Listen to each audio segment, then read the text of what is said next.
ናይ ቤተሰብ ጨዋታ ብዝብል ኣዝዩ ድሙቕ ዝኾነ ናይ ቤተሰብ ትሕዝቶ ዘሎ ምጽዋትን ስነ ስርዓት ሕቶን መልስን ዘቕርብ ዝነበረ ኣብ ኢቢኤስ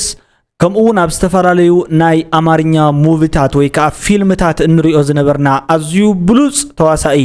ጎይታ ሰሓቕ ስነ ጥበባዊ ነፃነት ወርቅነህ ዓሪፉ መሕዘኒ ዜና እዩ ካብኡን ኣብኡን ተወፃና ሓደ ኣዝዩ ኣብ ከተማ መቐለ ብጣዕሚ ዓብይ ሕልሚ ዝነበሮ መንእሰይ ናሒስ ወዲ ዓዲ ሽንድሑን ኣብ ከተማ ዓዲ ሽንድሑን ብኻራ ተወጊኡ ዓሪፉ ኣብዚ ናይ ሎም መዓንቲ ሒዘልኩም ዝመጻኹ ቪድዮ ኣዝዮም ፍልፍል ዝበሉ ትሕዝቶታት ኣለዉ ካብኣቶም ኩላትና እንፈልጦ ሸዊት ቢተው ተኣሲሩ ምንባሩ ይፍለጥ እዩ ሸዊት ቢተው ምኽንያት መእሰሪኡን ኣሰርቱን መነመን ምዃኖም ብግቡእን ብጭብጥን ሒዘ መጽየለኹ እናበለ ይርከብ ንምንታይ ከቕትልዎ ፈቲኖም ዝብል ኣካል ትሕዝቶ ናይቲ ናይ ሎም መዓንቲ ቪድዮ እዩ ተኸዲዐ ዝብል ውሽጣዊ ሓዘን ስምዒትን ውን ሒዙ ይመጽኡ ዘሎ ክትሰምዕዎ ኢኹም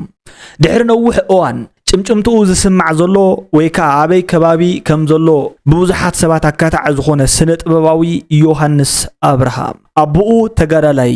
ባዕሉ ውን ኣብ ትግራይ ዝተጋደለ ኣብ ኤርትራ ውን ሓላፍነቱ ዝተዋጽአ መንእሰይ ንምንታይ ናብ ከምዚ ዓይነት ደልሃመት ኣትዩ መን ከእዩ ነዚ ጉዳይ እዚ ኩዕሎ ኢሉ ብስሩ ውን ምዚ ተታሒዙ ኣብ ትግራይ ነቲ ገበን ምስግጋርን ምሻጥን ኤርትራውያን ዘካይዱ ዘሎ ሰባት ካብኣቶም እዮም ተባሂሎም ዝተጸውዑ ውሱናት ሰባት ከምኡ ከም ዝገበርዎ ኣብ ናይ ሎም መዓንቲ ቪድዮ ምስጢር ተቃሊዕሎም ድሕሪ ነዊሕ እዋን ሓደ ምስጢር ወጽዩ ነሽነሽ ንነዊሕ እዋናት ጠፊኡ ቀኒው ብፍላይ ውን ቪድዮታት ፖስት አይገበረን እንታይ ገጢምዎ ተባሂሉ ንሱ ጥራሕ አይኮነን ካሊ ሓውና ማለት እዩ ኤልያስ ውን በተመሳሳሊ ጉዳይ ኣብ ከምዚ ዓይነት ኩነታት እዩ ዝርከብ ቀኒው እንታይ እዩ ምኽንያት መጥፊኦም ኣብቲ ናይ ሎም መዓንቲ ቪድዮ ክትሰምዕዎ ኢኹም ቀጽል ክነብል ኢና ናይ መወዳእታ ሓደ ክፋል ኣለና ኣዝዩ ዝገርም ክፋል እዩ ዝኾነ ኤርትራዊ ነይሩ እቲ ኤርትራዊ ሓደ ፓስተር 40 ሚልዮን ሒዙ ስለ ዝረአዮ ዝኾነ ናይ ምጭብርባር ገበን ክሰርሕ ብልዕሊ ይደልዩ ብኻልኦት ሰባት ኣቢሉ ቅትሉ ከዓ ነቲ ዝተወሰነ ሚልዮን ንመቕተል ውዒሉ ገለ ሚልዮናት ከዓ ሒዝዎ ጠፊኡ እዚ ኤርትራዊ ከዓ ኤርትራዊ ስለ ዝኾነ ብዘይ ዝኾነ ይኹን መንገዲ ኣብ ኢትዮጵያ ተቐቲሉ ተሪፉ ናይዚ ኤርትራዊ ደም ግዲ ትነብዓላ ወይ ከዓ ትጽዋዓላ ኮይና ሓደ ዓቢ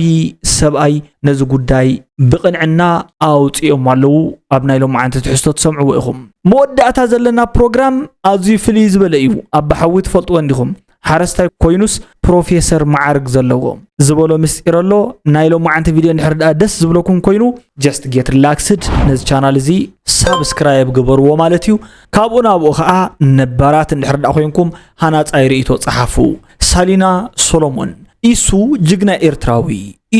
ኢሱ ወዲ ኣፎም ጅግና እዩ ክትብል ርእይቶኣ ጽሒፋት ለየላ ማለት እዩ ይቐንየለይ ንርእይቶኺ ጅግንነት ከዓ ኣነ ብኸምዚኤ ዝልክዖም ሓደ ሰብ ጅግና ዝበሃል ኣብ ዓውደ ኹይናት ካብቶም ካልኦት ብዝተፈለየ መልክዑ ንኣስታት 5 ደቂቃ ዝጸንሐ እዩ ኢሳያስ አፈወርቂ ን5 ዓመታት ይኹን ን50 ዓመታት ዝጸንሖ ብግብረ ኸፋእን ብተንኮልን እዩ I don't know ናይ ባዕሉ ዝኾኑ ናይ ጽድቂ ስራሕታት ክህልዎ ይኽእል እዮም እቶም ዝሪኦም ዘለኹ ስራሕቱ ግን ትክክል ኣይኮኑን መናእሰያት ኣብ ዓዶም ከይነብሩ ወለዲ ብዘይ ፍትሒ ክእሰሩ ዝገብሮ ዘሎ ጉዳያት ኣብ ኣምላኽ ውን ዝጥየቐሉ ኣብ ሕጊ ዓለም ውን ዝጥየቐሉ እዩ ከምዚ ዓይነት ነገራት እንተ ዘይገብር እሞ ከም ሓደ ተጋዳላይ ዝተዋስኦ ዝገበሮ ታሪኽ ዝፈጸሞ ፍጻመ ትክክል ይኺ ብዙሕ ነገራት ኣብ ልቢ ህዝቢ ዝሰርሑ ታሪኻት ሰሪሑ ስለ ዝኾነ ነዚኣቶም ኣነ ኣይፍሕቆም ኣይወስኾም ሰሪሕዎም እዩ ሓውልቲ ኮይኖም ዝነብሩ ታሪኻት እዮም ትክክል ኢልከለኺ ቀጺለ ሓንቲ ርእይቶ ክውስኸልኩም ናይቶም እምብልታ ኣስማት ሻንቅጥ ደባይ ድፍን እዮም ዝበሃሉ ወረደ ኢማም ዝሃበኒ ሓበሬታ እዩ ሻንቅጥ ደባይ ድፍን ኢልካ ጸዋዕዮም ትክክለኛ ናይ ሰለስተ እምብልታ ኣስማት እዚ እዩ ክብል ገሊጽልየሎ የዒስ ክብረት ይሃበለይ ይቐንየለይ ክብለካ ይደሊ ሓወይናተይ ናብ ናይ ሎም መዓንቲ ቪድዮ ሰጊርና ኣለና ብጣዕሚ ዝሕዝን ዜና እዚ አርቲስት እዚ ሁሉኩም ትፈልጥዎ ራሴ ልንገራችሁ በተሰማችሁ ስሜት ሰዎች ብዙ ሰዎች ደውላችሁልኝ ነበረ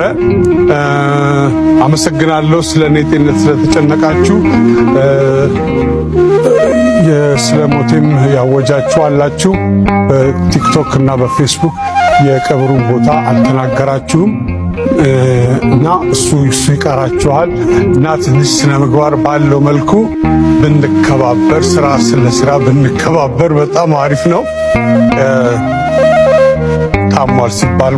ሓራይ እዚ ሓውና ሓንቲ ዘረባ እዩ ተዛሪቡ ነይሩ ቅድሚ ሕጂ ብዙሓት ሰባት ማለት እዩ ነዛ ሓሳድ ዓለም እዚኣ ነታ ዘይቅንየላ ዓለም ንሳቶም እውን ሞይቱ ኢሎም ዜና ሰሪሖምሉ ነይሮም ቅድሚ ሕጂ እዩ ንሱ ከዓ ተመሊሱ መፂኡ ድሕሪ ሕክምና ኣነ ብሂወት ኣለኹ እየ ንስኻትኩም እውን ቤተሰብ ኣለኩም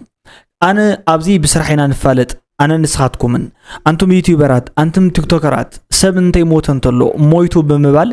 ንቤተሰብከ እንታይ ይስምዖም ዝብል ሓላፍነት ዘይብልኩም ኣነ ግን ከመይ ከም ትሕዝኑ ንክነግረኩም ኣይክእልን ከምኡ ኣይበሃልን እንተይ ሞተ ዝሓመመ ሞይቱ ዝሞተ ተቐቢሩ ወዘተ እናበልኩም ዘይተገብረ ዜናታት ትሰርሑ ዘለኹም ዓገብ ኣነ እንተኾነውን ግን ዋላኹም ኮይኑውን የመስግነኩም ዳሃየን ዝሓተትኩም ክብል እዩ ተዛሪቡ ነይሩ ማለት እዩ ከብድኻ ዝበልዕ ዘረባ እዩ ነይሩ በትሽዑ እዋን ግን ሕጂ እውን ኣስታት ብዙሕ ዓመታት ኣይፀንሐን ከባቢ ሓደ ዓመት ገለ እዩ ዝኸውን ካብ ከምዚ ልዛረብ ዋላ ሕጂ ብትክክል ዝመፀ ዜና ማለት እዩ እዚ ስነ ጥበባዊ ካብዚ ዓለም ብሞት ተፈልዩ ብጣዕሚ ኣዝዮም ፍሉያት ስራሕታት ኣለዎ ኣብ ዝተፈላለዩ ፊልምታት በዓል ያንቹ ሌባ ካልኦቶምን ዝኣመሰሉ ብብቑዕ ተዋስኦ ተዋሲእዎም ብፍላይ ከዓ ኣብዝና ሕጂ መወዳእታ ዓመታቱ ኩሉ ሰብ ዝዝክሮ ምስ ዝኾነ ይኹን ነገር ዘይራኸብ ጉዳይ ዘለዎ ናይ ቤተሰብ ጾታ ዝብል ፕሮግራም ኣዝዩ ቀልቢ ብዙሓት ዝስሕብ ደስ ዝብሉ ጾታታት ዝገብር ንእግረ መንገዱ ከዓ ዝሓቶም እንዳዋዘ ዘቕርቦም ከም ልክዕ ሓደ ዓብይ ስነ ጥበባዊ እዩ ብጣዕሚ ከዓ በሊሕ ሰብ ነይሩ ጎይታ ትሕትና እዩ ሰሓቃ እዩ ተፃዋታ እዩ ሲሒቁ እዩ ዘስሕቀካ ለካ ህይወት ከምዚ እያ ኢሎም ብዙሓት ሰባት ገለገሊኦም ሲ ህይወትስ ከምዚ ድያ ስንብልጭ እንዳበለት ግን ካሊ ኣካሉ እንዳሓመመ ሕማም እንዳተሰምዖ ንዓና ንኽሕጉስ ፍሽኽ ኢሉ ኩሉ ግዜ ይነብር ነይሩ ኣብ መወዳእቱ ልሙዓንቲ ዓሪፉ ንመላእ ቤተሰቡን ንመቕረቡን ንዕኡ ረስት ኢን ፒስ ኢልና ያለና ማለት እዩ ብሰላም ኣብ ገነት ኣብ ሕቑፋ አብርሃም ኣብ ሕቑፊ ይስሐቅ ያዕቆብ ከምብሮ ንሕና ልመናና ንቕርብ ማለት እዩ ንፈጣሪ ንቤተሰቡ ከዓ ጽንዓት ይሃብኩም ኢልና ናብቲ ዜናታት ሰጊርና ኣለና እዚ ዶክተር አብይ አሕመድ አሊ አርቲስት ነጻነት ወርቅነህ በድንገት በማረፉ ሐዘን ተሰምቶኛል ነጻነት በተለይም በህዳሴ ግድብ በተዘጋጀው የ2016 አዲስ ዓመት የመቀበያ ፕሮግራም የነበረውን አስተዋጽኦ ሁሌም አስታውሰዋለሁ ሁላችንም አዲሱን ዓመት በደስታ እንድንቀበል አድርጎን ነበር ለቤተሰቦቹና ለአድናቂዎቹ መጽናናትን እመኛለሁ ኢሎም ሐዘኖም ከዓ ገሊጾም አለው ማለት እዩ ኣብትናይ ምረቃ ግድብ አባይ ኣብ ዝተገብረ አቀባብላ ኣዝዩ ጽቡቕ ዝኾነ ፕሮግራም ካብ ዝሰርሑ ሰባት ሓደ ነይሩ ናይ ባሕቅውን ብጣዕሚ እዩ ዘስሕቕ ነይሩ ዝክርዎ እንድሕር ዳ ኮይንኩም ማለት እዩ ጽቡቓት ዝኾኑ ሕቶታት እውን ይሓትት ነይሩ ጽቡቓት መልስታት እውን ከዓ ነይሮም ብፍላይ ከዓ ንዝክሮ ኢና ሽዑ ኣሽሙር ነገር ነይራ ናይ ኣይተ ጌታቸው ረዳ ማለት እዩ ኩላህና ንዝክሮ ጉዳይ እዩ ምስኡ ተሓሒዞም ማለት እዩ ዜና ዓረፍቱ ተዘሪቦሎም ቀጸለቢልና ናብዚ ቀጺሉ ዘሎ ሓውና ኢና ንሰገር እዚ ናሒስ ዝበሃል ሓውና እዩ ሽምድሑን ነቢዓ ተባሂሉ ዝተዘርበሉ እዩ እዚ ናሒስ ዝበሃል ሓውና ትርእይዎ ዘለኹም ኣብ ከተማ መቐለ ብኻራ ተሃሪሙ እዩ ሞይቱ ዘሎ እዚ ተግባር እዚ ንብዙሓት ሰባት ከብዶም ዝበልዕ ንስድራ ብዘይውላድ ዘተርፍ ጉዳይ እኳ ኮይኑ እንተሃለወ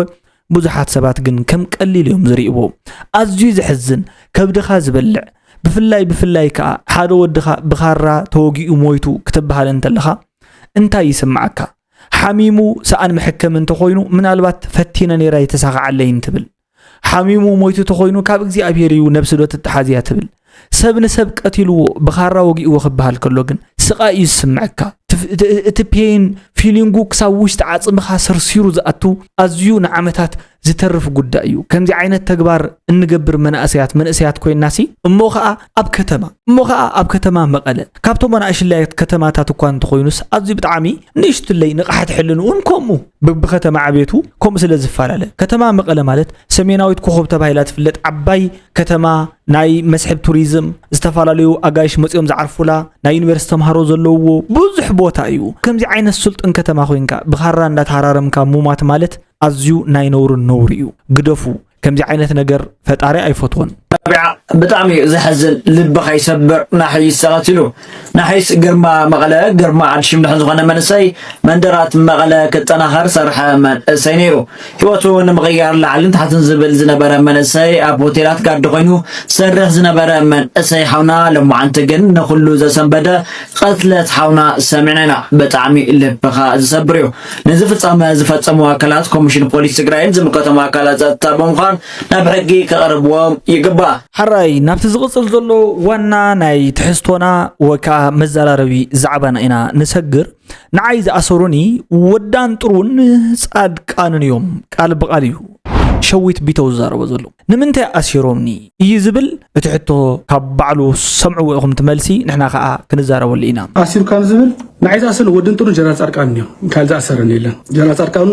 الله نسو ممرحيو جرا ودن طرون متيو نتماو زنورو انتن ملخت دول تزايو تماو حيزنا حزون تايلنارنا مالتي تم ناي مكاكا حلفت نورو مالتي جرا ودن طرون جرال صارقان نيو نحنا اسرمنا مالتي اسرمنا كون يعطيو يزبال ازي سلازي بزح انت يوم زلنا خالي بزح زباسنا نرو انت اي نيرو نعالتاونت ودح راس زكونه جلزل هو قالو عالتاونت بتعم عالتاونت ني كم زولكم حل نغر تايني سرعت رصرتنا بجت حجزنا نبره مالت انا قلت مزرع انا عالتي ገንዘብ ይጥቀም ነሪ عالتي አከሎኒ خد نيري كاو استرفه ግን ተስፋይ ንጉስ ካብ ሰለስተ ወርሕ ጋር እንደሐርት ደሞ ስትሪዮ ወንደርኩም ዝኸፍል ነረ ተስፋይ ንጉስ ማለት ተስፋይ ንጉስ አክቲቪስት ይኸፍል ነሪ ሕግዝ ነሪ ማለት ዝጎሮ حرحل ያው ዘረቡ እዩ ሕማ ዘረባታት ይወጽ ገለንበር بحاجز حاجز دموز يخفف نيريو حرحل ነገራቱን ይልኽ ነሪዮ ካው استرفه ድማ ናይ عالتي ገንዘብ ይጥቀም ነሪ ካማን حاجزን ካማን መጭና ይፈልጥ ነርና ማለት እዩ ስለዚህ ግን ሪኹም መተንኩም አድዋ ዝብል ጸርፍ ኤክስትሪም ዝኻደ ጸርፍ እዩ እዚ ድማ አይን ቅበልና احنا አን ሓንቲ ወረዳ ወይ ሓርም ዞባ ይልቃል ሰንኩም መጽን ንዝ ትግራይና መጀመሪያ ተቃልሰን ትግራይና ህንቀል ጽጽልና احنا ፓርቱ ህዝብ ትግራይ ስለዝኾንና ህንቃልሰን ንባዕታው ኢላ ህንቃል ዘለና ምንተ ናጽነትና ምንተ ከምድላይትና በኮንፈርት ነበር ምንተ ከምድላይትና ኮይና ቃልስና ዝኔ ማለት ስለዚህ ትናይ አድዋ ዝብልና አድዋ ከባብነት ዝብል ጸርፍ በጣም ነሪዩ ሹፌር ይጽዋዕሉ መምርሕ እዩ ነሹፌር ይጽዋዕሉ ሒዙና ጉዕዞን ጅምር ታሽግር ተፈጠረት አዋህያ ማለት ሹፌር ተነጊሮ ተዳልዩ መጽ ሒዙና ምስመጸ እና መልሰና ሀልና መንገድ ጠጦ ይብል መኪና ወሪዱ خلاص ይቃብ ወረዱ ማለት ጅምር ወረዱ ይሉ ምስ ጀመረታ خلاص ዝውረዱ መሰለት ናቲ አጃብ ነሩ ብዳት ነሩ ተዲዩ ነሩ ወሪደም حدق حدق ማለት ጅምር حدق ይልና ታ መኪና ከም ከቨር ገርኛ احنا በታ መኪና ጎኑ ኮይና ምስ በታ መኪና ኮይኑ ካብ ሓንቲ ተኩሱ ጸልማቱ ነሩ ዓላ ብዙ የሚችል ቦታ ጸልማት ሓንቲ ተኩሱ ናቲ አጃብን ሓንቲ ተኩሱ እዚ አዝነው ራሃርቱ ጋር ኩሉ ይፈልጡ አይም ዛ ነገር ተኩሱ ካውን احنا ቦታ ሒዝና ምስ ቦታ ሒዙ حدق ገርም ባል ጀሚና ካው ካብ ጀሚሩ ድሕሪዩ ሓንሻ ለቃው ነሩ ናይ መከላከያ መጽም ነው መከላከያ መጽም ግልጽ ምዝራብ ተመከላከያ ስለዝነሩ ኣብ መከላከያ ነው ክብረት ያበል ይخلም ዝለህራ ማራሕ ሊራው ናይ ሻለቃ ማራሕቱ ነታ ኦዝነርታ አዱ ማራሕቱ ክብረት ያበል ይخل ደሊ ተመከላከያ ስለዝነሩ ኢና ታሪፍና እንበርት ዕላማ ዝናረ ከሽፍት ኢሉ ባዓልቱን ብትጸውዑኒ ባዓልቱ ቮይስ ሊሆ ባዓልቱ ደብዳቤ ጽፎም ሊሆም ተማይጥርም ዝላኹኒ 300 ሚሊዮን ያ 300 ሚሊዮን ማለት ሕጂ ኮን ፕሮጀክት መወድ ገንዘብ ኮይ 300 ሚሊዮን ማለት ካብ ዛዕድና ዛዕድስ መንገድ መወድ ማለት ኮይ حراي بزحات سبات نت قداي زي نتي اف زنخ بركت يبلون نمنتاي كنسخا نابكم دي عينت قداي اتيخا نورخا ايتفلط انديخا مقالستخا خيدكا كوخا خيدكا نيركا بقدمون إلهم بزحات سباتون وقيسهم ملو غلغلي ام سبات كامالسيو حاسوتيو مچور باريو نبعلو حاسبو زنبر نجر ناب كالوتيو زلاغبو زلو زبل ريتون زهابولو بتي بلا بازي كقتل فتنه غيرلي اب حنت مكينا أنا بتحدقص اتقتالي خا بتحدقص كوينو حدت يتوكسو دحارنا تتحيزنا نزو قداي زي خا زلاخو جنرال صدقانن ودان طرون يوم كم زيغيروم انا خا دموز خفلن زنبره تسفاي رايا ወይ ከዓ ተስፋዩ ማለት እዩ ከፋሊና ነይሩ ቅድሚ ኢልኸልና ነይሩ ሓገዛት ቅድሚኡ እውን ድማ ናይ ባዕሊ ገንዘቡን እጥቀም ነይረ ከብልዩ ሓሳቡ ገሊጹ ዘሎ ተቀለለ ቢልና ክንርኢ ኸለና ሸዊት እቲ ዝወጽሖ ጉዳይ ወይ ከዓ እቲ ዝወጽሖ ማእሰርቲ ብኽልተ ነገር ክኸውን ከም ዝኽእል ፍሉጥ እዩ ብዝተፈላለዩ መንገድታት ከዓ ካብ ዝማእሰርቲ ክወጽእ ክኢሉ ኣሎ ዋንኡ እዚ ጉዳይ እዚ እዩ ማለት እዩ እንታይ ኮይኖም ጠፊኦም ክልቲኦም አገደስተ ሰባት ቀልጢፎም ከመለሱና ተስፋ ንገብር ዝብል اتحاد ناي نشنش اتحاد خا نحاونا امانيل ጉዳይ ነይሩ ማለት እዩ ሓውና ነሽነሽ ብጠፊኡ ቪዲዮታት ፖስት እንታይ ገበረዩ ቀሚው ዝተፈላልዩ ቪዲዮታት ውን ክሰርሕ አይተራየን ብድሓን ደኸዩ ኢሎም ብዙሓት ሰባት ብጣዕሚ ተጫናኒቆም ከም ዝነበሩ ይፍለጥ እዩ ነሽነሽ ባዕሉ ኸኣ ሻሎም እናበልኩ ምዚ ናይ ጥር ልደት መርዓታት ገለንዴ ቁርባብ ዜና ዝሓሒለኩም ጠፊቀኒ ዕረፍቲ ስለ ዝኾንኩ ድሮ ከማን ክጽሕፉ ለጀሚርኩም ከመይድኩም ቅዱሳት ብዙሓት ፈተውቲ ከም ዘለኹምኒ ይፈልጥ እየ ደስ ከዓ ይብለኒ ብዝኾነ ዕረፍተይ ኣብ ሙድእን እየ ክሳብ ደጊምና ንራኸብ ብሩኽ ቀዳመ ሰንበት እናሰተና ከዓ ኣየሳእነና ይቐኒለይ ጋዜጠኛ ነሽነሽዬ ካብ ሃገረ ጀርመን እዚኣ እኳ በዓል ይወሲኸላ ብዝኾነ ግን ነሽነሽ ድሕንነቱን ሰላምቱን ንዕረፍቲ ኢሉ ከም ዝጠፍአና ይገልጸልና ኣሎ ማለት እዩ ሓውና ነሽነሽ ክትጠፍአና ኣይንደለና ብሓቂ ብሰላም እውን ከም ዝቐንኻ ምንዮትና እዩ ጽቡቕ ናይ ባህታ ናይ ሓጎስ ናይ ዜና ከምኡ ናይ ሓበሬታ መስሓቂና ኢኻ ንበር ክንብለካ ኢና እንደሊ ምህላው ከዓ ብከምዚ ገይረ ኣበሲረኩም ኣለኹ ቀፂልና ናብቲ ዝቕፅል ዘሎ ቪድዮ ሓቂ ግን ጽባሕ ንጎ እዚ ሓውና ኣቃታት ኣጫዋውያ ዮሃንስ አብርሃ እዩ ዝዛረብ ዘሎ ንዮሃንስ አብርሃ ዝጨወይዎ በዓል መን እዮም መን እዩ ጨዋይ መን ከእዩ ኣብ ምሕልላፍ ካብ ኤርትራ ዝመፁ መናእሰያት ኣብ ምሻጥን ኣብ ምሕዋልን ሓውሉን እናበለ ንመንእሰያት ከሳቂ ፓርት ኦፍ ዛት ወርክ ኮይኑ ዝርከብ ዝብል ኣነ ብዙሕ ግዜ እዚ ጉዳይ እዚ ዲፕሊ ክንከዶ ከም ዘለና እናተዛረብኩ ነይረ ሓደ ግዜ ናይ ገለገሊኦም ነብሲ ንጽህቲ እያ ናይ ገለገሊኦም ህይወት እውን ቀሊል ኣይኮነን ናይ ገለገሊኦም ገንዘብ እውን ብልፍዓትን ደም ነቢዖም ዘምጽኦ ገንዘብ እዮም ዝሕወሉ ስለዚ እዚ ጉዳይ እዚ ሙፁ ግዲ ቀሪቡ ኮይኑ ብዙሓት ሃተፍተፍ ዝብሉ ሰባት ኣብዚ ጉዳይ ይረኣዩ ኣለዉ ወል ብደንብ ከዓ ክጽናዕ ክኽእል ኣለዎ ዝብል ርእይቶን ሓሳብን ኣለኒ ኣይተቀበርና كمي كنبل حجي أتحزا يوحنس مجمريا يوحنس كاب عدقرات تقليل ندي سابق خيدو نيرو أبدي سابق 4-5 ورحت أنيهم نبتقراي مزيو أما قالوا خوينو قزات خاري كسر ريحي البميلو جمير نيرو جون كابدي سابق نابز مسمته بد حريقو حدا خابزوم طرطرات هافتهم هافتتين بالانشينا زتبهال سب إرتراوي كابدي سابق أغر مجي نجو صبو كونتاكت ستديبولو بما غير خاطولن نجو دينو بعوت صقاي ود بناسو استبحال سب غيرو كرخو جميل እዞም ክልተ ሰባት ሕጂ እዚ ዓወት ፀጋይ ከዓ ኤርትራዊ ወርድ ፕላሶ ኣብ ትግራይ ክንደይ ፀኒሑ እሱ 18 ዓመት ፀኒሑ ኣሎ ስደተኛ ኮይኑ ይመፅዩ ዓወት ወርድ ፕላሶ ስደተኛ ኮይኑ ኣብ ማዓስከር ተመዝጊቡ ገዛ ተኻሪ ነበር ኣብዚ ተረዲኪ ዝኾነ ምስ መንግስቲ ኤርትራ ምርኽኻብ የብሉን ምትሓዝ የብሉን በንፃሩ እኳ መንግስቲ ኤርትራ ንወድ ፕላሶ ብኻሊእ ይሓቶ ሕቶ ኣለዎ ናቱ ድዑ ምልከት ኣብ ግዜኡ ተሓቲቱ ይመልሶ እዚ ሃፍቶም ባላንችና ዝበሃል ኣብዚ ሕጂ ነቲ ህዝቢ ንጹር መልእኽቲ ከንሕልፍ ሃፍቶም ባላንችና ኣብ ኣስመራ ዕሉል ሰራቂ ካብቶም ኣሰከፍቲ ሓደገኛታት ሰራቅቲ ናይ ኖቶ ዝበሃሉ ሓደ ካብኦም እዩ ተረዲኽኒ ዕሉል ሰራቂ እዩ ናብዚ ክመፅእ ከሎ መጀመርያ ሰላም ምስ ሓደ ካልኣ እዩ ብሂወት የለን ሕጂ ትሰብ ምስ ሓደ ካልኣ እዩ ከቢድ ስርቂ ገበን ፈፂሞም እዮም ናብዚ መፅኦም ተረዲኽኒ እዚ ሃፍቶም ባላንችና ከዓ ኣብዚ ዶባት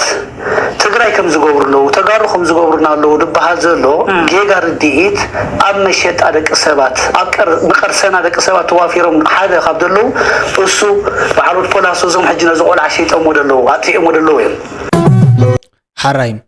እታ ጉዳይ ሕጂ በዓላ ወፅያ እያ ትመስል ማለት እዩ ከምዚኦም ዝኣመሰሉ ሰባት መጀመርያ ጫፋ ምትሓዝያ ተድል እምበር ብድሕሪኡ ክንደይ ሰብ እዮም ዘሳቅዩ ዘለዉ ብዙሕ ንብዓት ናይ ወዲ ሰብ ካዮም ንብዓቱ ማለት እዩ እንዳጎሰይዎ ለይትን ቀትር እንዳንብዕዎ ሰሪሕ ዞምፀ ገንዘብ እናበልዑ እሞ ከዓ ምንም እንታይ መሰሎም እዚ ጉዳይ እዚ ብዕሽሽ ክሕለፍ ዘይግባእ ማለት እዩ ብዙሓት ሰባት እውን ዝበኸይሉ ስለ ዝኾነ ብኽያት ናይ ሓንቲ ኣዶ እኳ ናይ ግድን ኣብ ዝኾነ እዋን ዝበፅሕ ስለ ዝኾነ ንብዓታ ንራሄል ኣብራማ ተሰምዐ ከም ዝተባሃለ ልክዕ ከምኡ ናይ ሓንቲ ኣዶ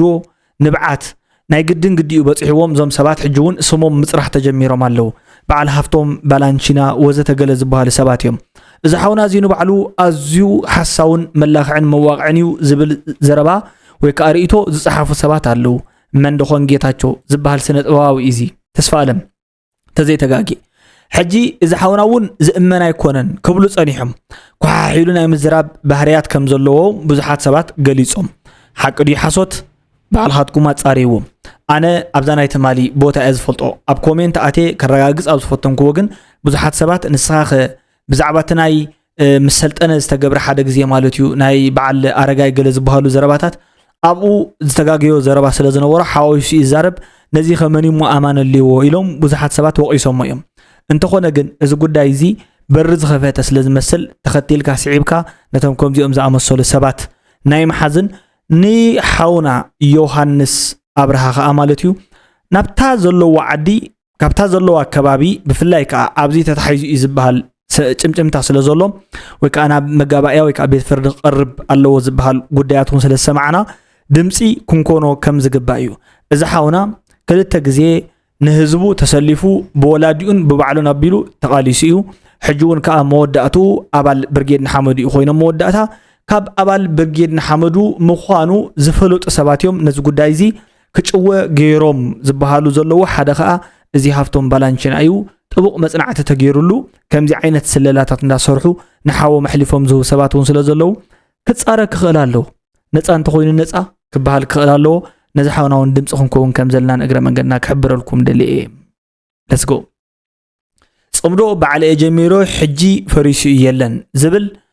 ናይ ልፍዓተይ ገብረ ገርግስ ወይ ከዓ ብርሃነ ገብረ ገርግስ ዘረባሲ ንምትላልዶ ወይስ ንሐቂ ዝብሉ ብዙሓት ሕቶታት ኣለዉ ጽምዶ ይቅጽል ከሉ ይኽእል ምናልባት ግን ልፍዓተይ ገብረ ገርግስ ጽምዶ ይቅጽል ከም ዘየሎ ጌርካ ኣጀንዳ ጥወ ተባሂሉ ዝተላእኸ ኢሎም ብዙሓት ተዛረበለው ናይ ሓቂ ኣብ ጽምዶ ፍሕፍሕ ተፈጢሩሎ ኣብቶም ፈጠርቲ ናይ ጽምዶ መጥነስታን ወለድታን ወይ ከዓ ኣብቶም ዳሕራይ ዝተሳተፉ ንትርፊኦም ዝጥቀሙላ ዘለው ዝበሃሉ ሰባትን ፍሕፍሕ ስለ ዝተጠቐመ እዩ ጽምዶ ብከምዚ ጉዳይ ፈሽላ ግድያ ኢሎም እውን ጥርጣሮኦም ሕውስ ዘብሉ ሰባት ስለ ዘለው ንስማዕ ግን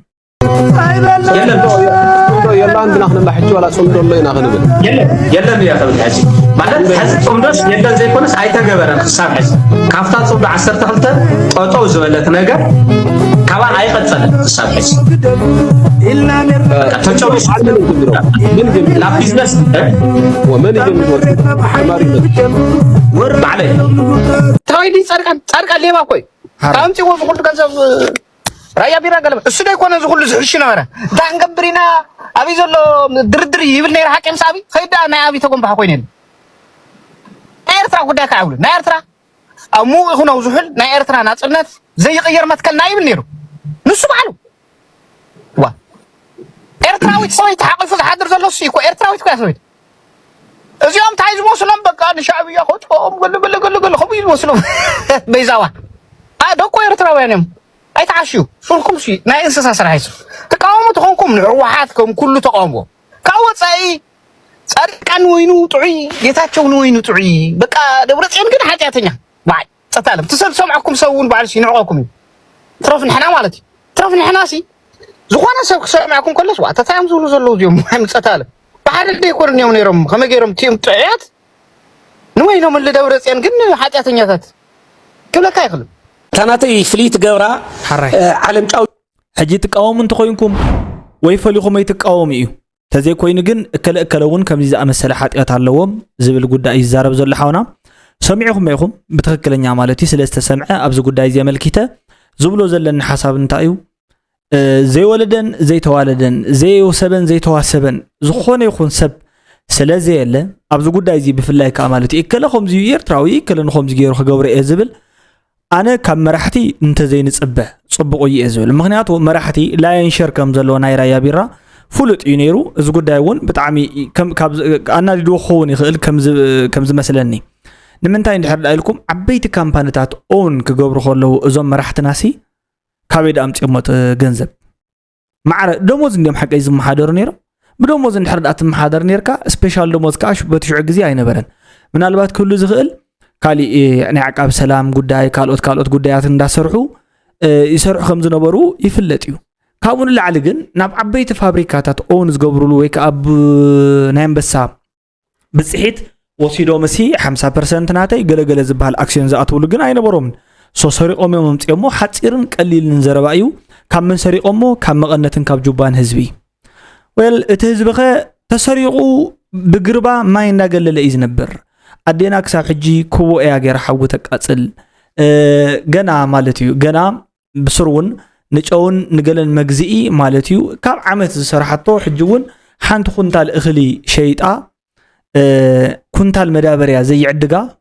ወይ ከዓ ነቲ ኒውትሪሽን ናይቲ መሬት ወይ ከዓ መዳበርያ ንብሉ ንሕና ማለት እዩ ኮምፖስት ክትገዝኣሉ ዘይትኽእል ዝወፃሓትሉ ምኽንያት ብስርቂ መራሕትና ሰሪቆም ንዓዲ ድኽነት ከም ዘእተውዋ ዘይፈልጥ ሰብ ኣሎ ኢለ ኣነ ይግምትን ትግራይ ዓዲ ወርቂ እዩ ዓዲ እምኒ ተባሂልካ ዓዲ ወርቂ ተባሂልኪ ኣንቲ ንዓኽስ ይኹርዕክ እዩ ዝተባሃለኮ እቲ ወርቂሲ ክሰርቅዎ እዮም ዝብል ዘረባ እምበር ዘይተዘረበ ወርቂ የለን ማለት ግን ኣይኮነን ብቶናት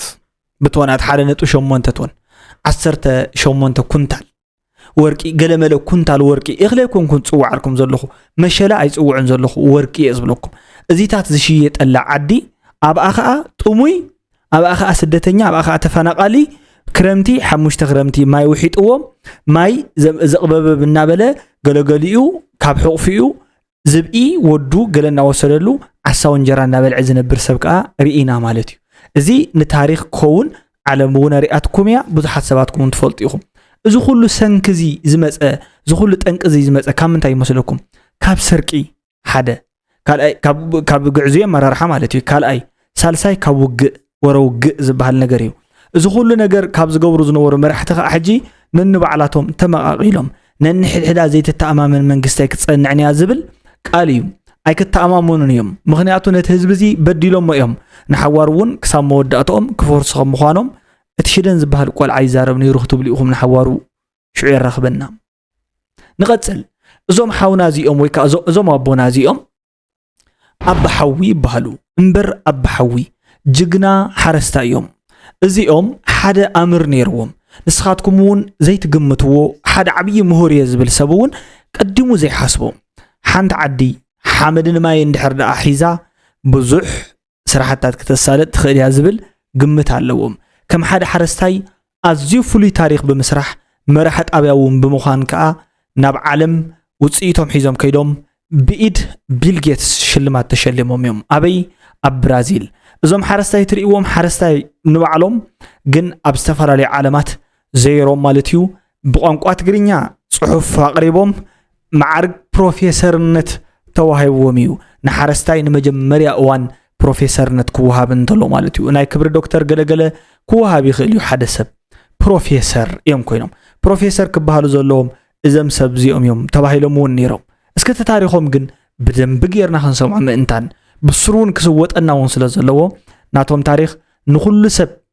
ተስፋ ዘሰንቕውን ስለ ዝኾነ ንዓድና እውን ናብ ለውጢ ጉዕዞ ለውጢ ዝመርሕ ስለ ዝኾነ ንስማዓዮ ታሪክ ኣባሓዊ ቃው ለበለት እውን እኮ ካሊእ ይመስለካ ኣመሓዳር እውን እየ ናብ ዓለይ እውን ሞዴል እየ ኣመሓዳር ኮንካ ሞዴል ምዃነ ይከኣል ዝብል ዓብዪ ክትዕ ነይሩ እዩ ትምህርተይ ተምሃርካን እንተኾነ ግን ኣብ መቐለ ዩኒቨርሲቲ መምህር ነርካ ኢኻ ስሩዕ ደሞዝተኛ ኣይኮንኩን ግን ናይ ሕሹት ፀብፃብ ብጣዕሚ ተጋኒኑ ነይሩ ብዙሕ ግዜ ጽቡቕ ስራሕ ትሰርሕ ተለኻ ብዙሕ ተቃወመልካ እዩ ኣብ ትግራይ ለይወቕሉ ክወቕሉ እዮም ተባሂሎም ለይሕሰው ተኽልታት ተይቀረ ኣብ ቀፅሪ ግቦ ኣለውዎ ዝንጅብል ኣለካ هو بناني أبا مانغوني أبا أفكادو أني لحمني أبا سلام خوان قرني تحار نفرس ما قال أقول لك بقى لا يوم زخونة بيلو ولا توم استلا بحاول تخيل يوم زول كده من جمار كايتك علي تيلك مويتك أنا كفر في شر التهاوتني ها فرق عندي زي أشرحه فرق عندي زي أي تمرامركم سلازي في شر مالتكم السبزي مس قدم مينستر ملس زنبرك رخبي كاود ما ابي عد خيرك تاع عينت شلمات تقبلك تانا اير لافشنت بتاتي مخفتيت دارغا بدقد حنايا كافيتاتي موصيت على غيرك دحر كل مسبص احنا حنتي موروكو تبال عدي دحري تصنح كلن كودقن مخاني امينن يخ كلن لراس واقع يبلن إثيوبيا قدامي أسكر سوقيلو بقى قدامي تقلت يكونس مرعي نخلينا يكرت بقى إثيوبيا لا تحالت لا تسكرين بقى مولو معلتي كايد بيل جيتس كان عالمنا بعد تقاوير ما بعد مالتي او بصور انجليزي ولا زعل ناس بتقرينيا اقري بس سعر وصي مالتي بتقر قاتلو ناي وصا غعزه خنا بينيرو تركي جرمن كن حنت نغرك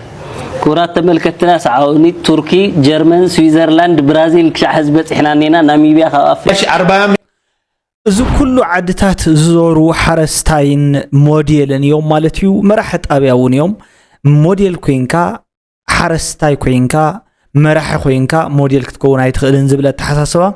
نحنساب نحوارون كاب الصور سبات انا انكو ايه زبل حساب اللوم كاب ناي تاريخ بحوي كنمهارو نخل حوي امكم شمم حمدن ماين زحاز عدي طفي يطف انزبل بيزيك زخونه نساسيت ني حانت عدسي تناتشورال ريسورسس باغبا خنطقملو خمزلنا كاب زنغرونا داغ مغربا بفولي ملكعو سريحهم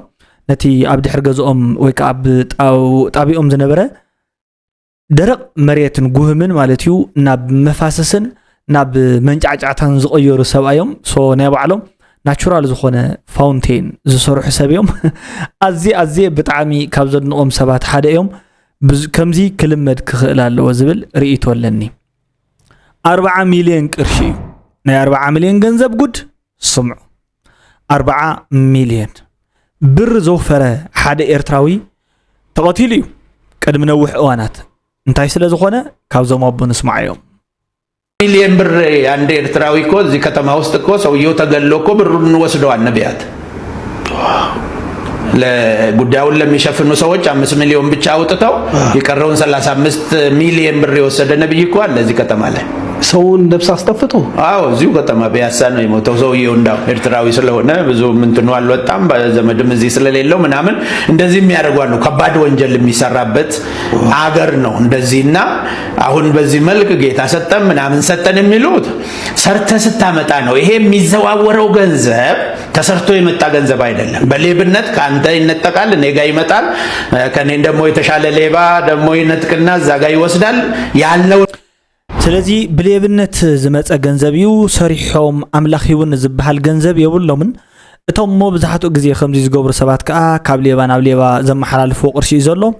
ነቲ ጉዳይ መፈጸመ ማለት መቅተሊ 5 ሚሊዮን ተጠቂሞም 35 ሚሊዮን ግን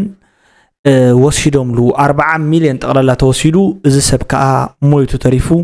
ቤተሰቡ ናይነበሮን ማንም ብዛዕባኡ ዝተዛረበ ዋላ ሓደ ሰብ የለን መሕዘኒ ታሪኽ فولي محزني تاريخ يوم مالتيو